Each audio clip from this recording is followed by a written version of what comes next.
Hello friends, welcome to our YouTube channel SRCC Consultancy Services. Myself Arpit Maheshwari from Kolkata. By profession I am a tax consultant.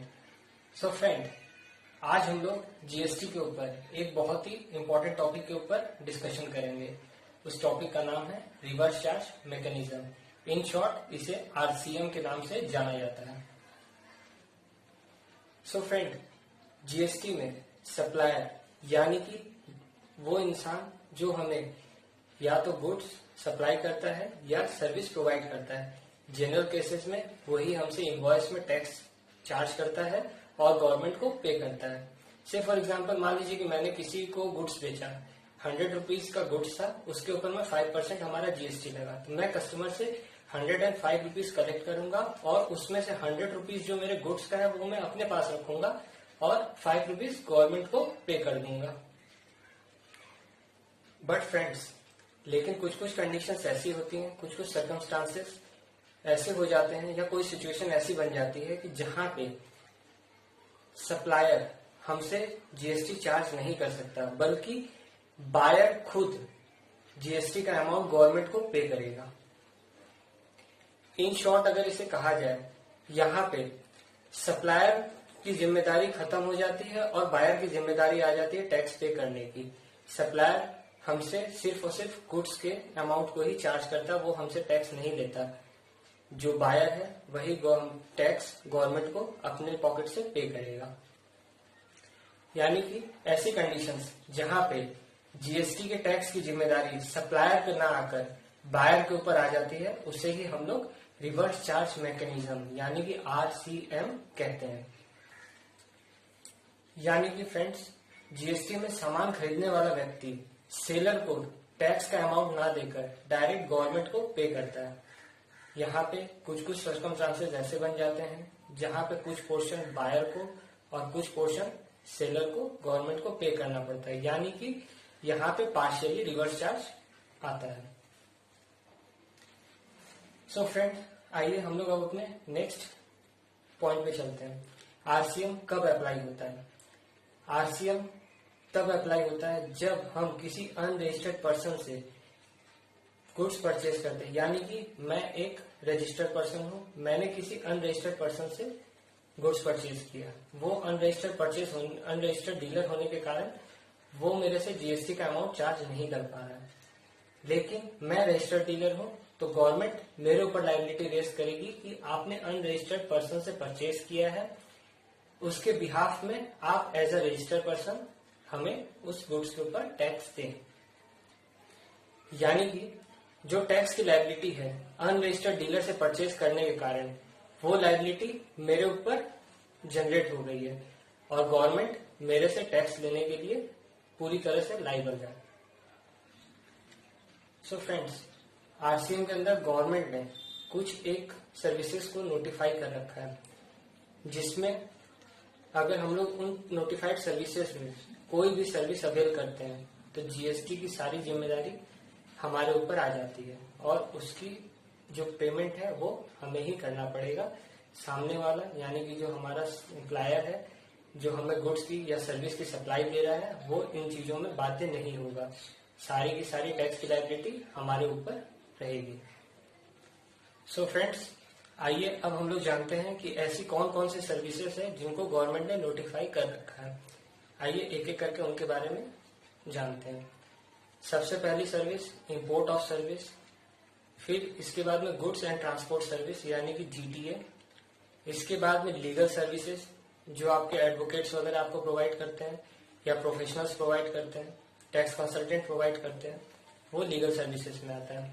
Cab services provided through e commerce operator. इसके बाद service provided by the director to the company. अगर कोई director अपनी company को service provide कर रहा है तो वो रिवर्स चार्ज में अट्रैक्ट होता है. Service provided through arbitral tribunal. Sponsorship की services, service provided by government और लोकल अथॉरिटी. अगर इंश्योरेंस एजेंट अपनी इंश्योरेंस कंपनी को सर्विस प्रोवाइड करता है तो भी आरसीएम में अट्रैक्ट होगा. रिकवरी एजेंट अपनी बैंक को सर्विस प्रोवाइड करते हैं, वो भी आरसीएम के अंदर में अट्रैक्ट होगा. इसके बाद में transport in vessels from the place out of India custom services, ये भी जो है आपकी आरसीएम में लाइबल होंगी। उसके बाद में कोई ऑथर है, म्यूजिशियन है, या फिर कोई एक्टर है, या कोई फोटोग्राफर है, इसने अगर आपको सर्विस प्रोवाइड की तो ये भी आरसीएम के अंदर लाइबल रहेंगी। सो फ्रेंड्स, आइए अब हम लोग जानते हैं कि रिवर्स चार्ज ऑन जीएसटी में रजिस्ट्रेशन कब मैंडेटरी हो जाता है। सो फ्रेंड, जैसा कि हम लोग जानते हैं कि जीएसटी के अंदर दो तरह की स्कीम होती है, एक होती है कॉम्पोजिशन और एक होती है रेगुलर। कॉम्पोजिशन में अगर आपका टर्नओवर, आप एक नॉर्मल स्टेट से बिलोंग कर रहे हैं और आपका टर्नओवर अगर पूरे साल में 40 लाख रुपए से एक्सीड करता है तो आपको जीएसटी में रजिस्ट्रेशन लेना होगा as a composition registered dealer. Other case में अगर आप किसी स्पेशल स्टेट से बिलोंग करते हैं तो वहां पे अगर आपकी टर्नओवर 10 लाख रुपए से एक्सीड करती है तो आपको जीएसटी में रजिस्ट्रेशन लेना मैंडेटरी हो जाता है as a composition registered dealer. या फिर अगर आपका टर्नओवर 1.5 करोड़ रुपए से एक्सीड करता है तब आपको नॉर्मल रजिस्ट्रेशन लेना जरूरी है। कॉम्पोजिशन आप नहीं ले सकते क्योंकि आपकी टर्नओवर 1.5 लाख रुपए से 1.5 करोड़ रुपए से एक्सीड कर गई है। लेकिन अगर आपकी टर्नओवर 1.5 करोड़ से नीचे है तो आपको कॉम्पोजिशन डीलरशिप लेनी जरूरी है जीएसटी के अंदर। लेकिन गवर्नमेंट ने जो लिस्ट प्रोवाइड की है जिसमें आप सर्विस लेते ही रिवर्स चार्ज में अट्रैक्ट हो जाते हैं, अगर आप इन ऐसी सर्विसेज प्रोवाइड कर रहे हैं तो आपको जीएसटी में रजिस्ट्रेशन लेना कंपलसरी हो जाता है, भले ही आपके टर्नओवर 20 लाख 40 लाख रुपए या 1.5 करोड़ से एक्सेस हो या ना हो, यहाँ आपको रजिस्ट्रेशन लेना बहुत जरूरी होता है।